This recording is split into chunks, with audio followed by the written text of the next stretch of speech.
Peace and blessings of God be on you. Question 11. If the Creator is so forgiving, then why will there be hell?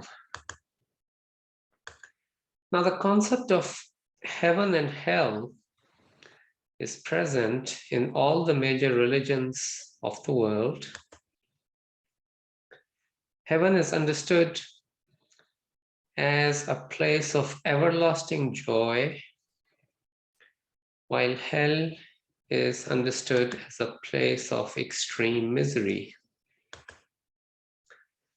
Many people have to stay for such long periods in hell that it will seem an eternity to them.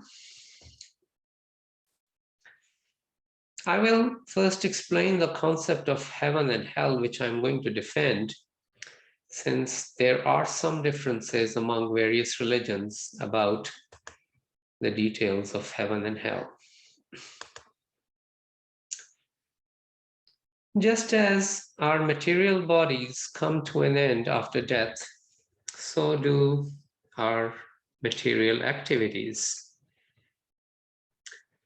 Our bodies start decaying as soon as we die, and after some period of time, they are totally destroyed.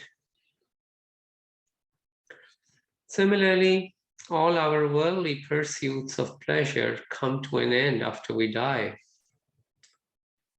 If somebody gets pleasure in drinking alcohol, then this pleasure will not be available after he or she dies.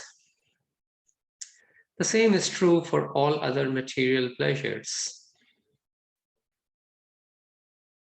Through his prophets, whose truth we have proved in question 2, God has revealed to us the ultimate style of life that will be beneficial for us, not only in this world, but more importantly, in the world in which our souls are to make their second appearance. The main idea of the teachings sent by God through his prophets is to accustom ourselves to the only pleasures that will be available after death. One of the most painful hells that we experience in this world is the hell of boredom.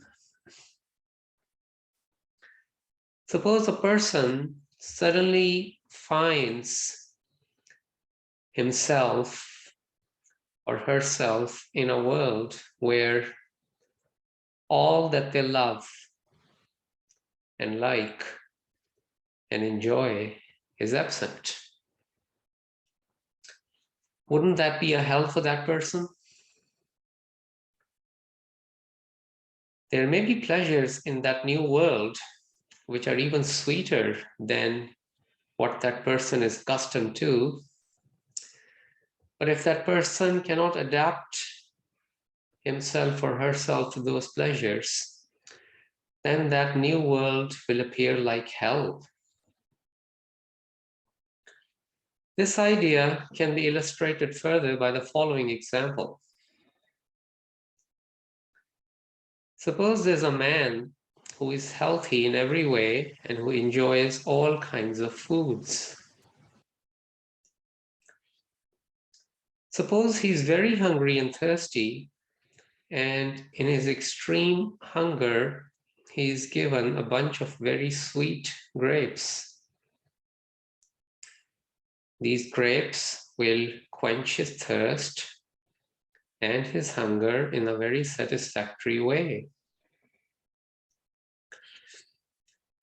Eating these grapes will be like heaven to him because of his strong hunger and thirst, and also his good health. Now imagine another person who is also hungry and thirsty as much as the first person, but is suffering from severe indigestion.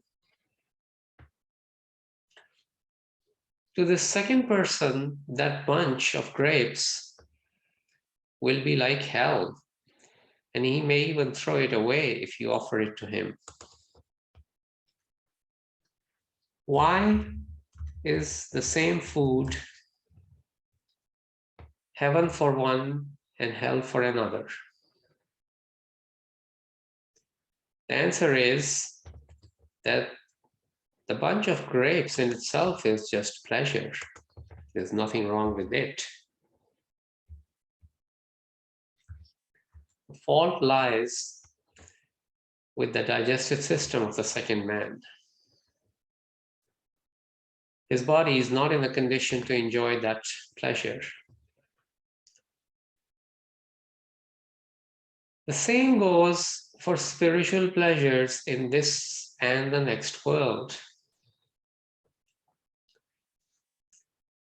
The exercises which train our souls to enjoy spiritual pleasures have to be done in this world.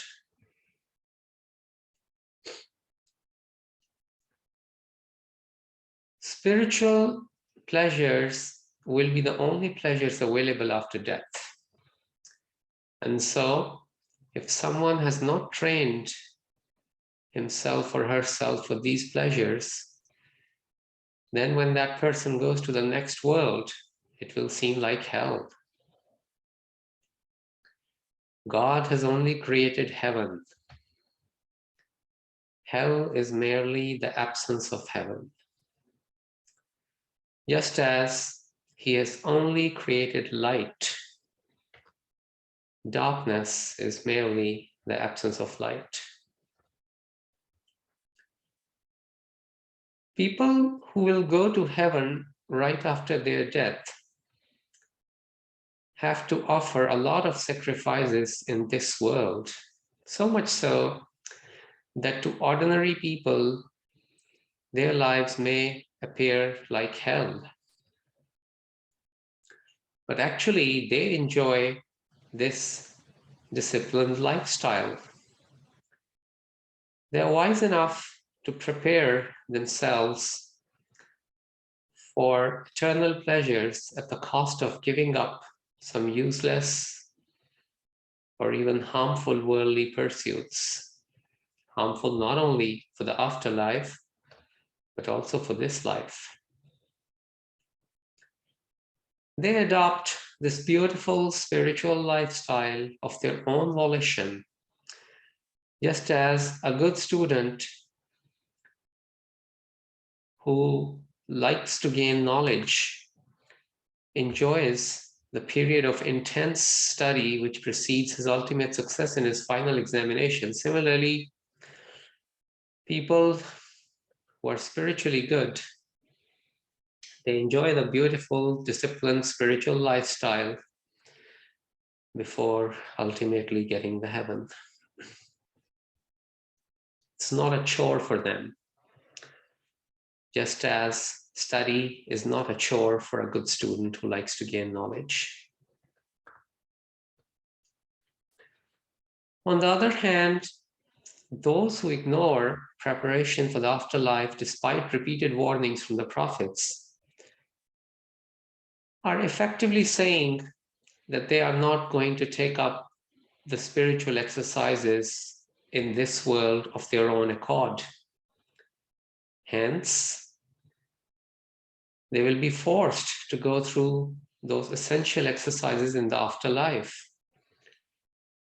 And since in that afterlife, they will not be doing their exercises of their own accord because they have no choice, so they will not enjoy them for a long period of time, and that period of time will be like hell for them. Because this is human psyche, that usually when you don't have the choice and you are forced to do a certain thing, then even if that thing is good, you don't enjoy it. And that's what the case is going to be for these people who have not done the spiritual exercises in this life. In this life, we have the option. We have the option to do the right things. We have the option to do evil. And so when we choose to do good, we actually start enjoying it. Even if we don't enjoy it in the beginning, very soon we develop such a taste that we actually start enjoying it. So this period, which they will spend in afterlife doing those spiritual exercises which they did not do in this life, will be a period of suffering for a long time. Eventually, they will begin to enjoy it, but for a long time, it will be suffering. And that suffering will be much longer than the small period of, let's say, joyless hard work that the people who did the exercises in this life go through. Periods of joy, even if centuries long, seem transitory, while periods of suffering or absence of joy seem an eternity, even if they are for a few days. But eventually, everyone will enter heaven after going through the necessary preparation for it, as I will prove in question 21. And so the objection that was raised in this question disappears altogether. Next time, we will do question number 12. It says, what are miracles? How do we logically explain them? God bless you.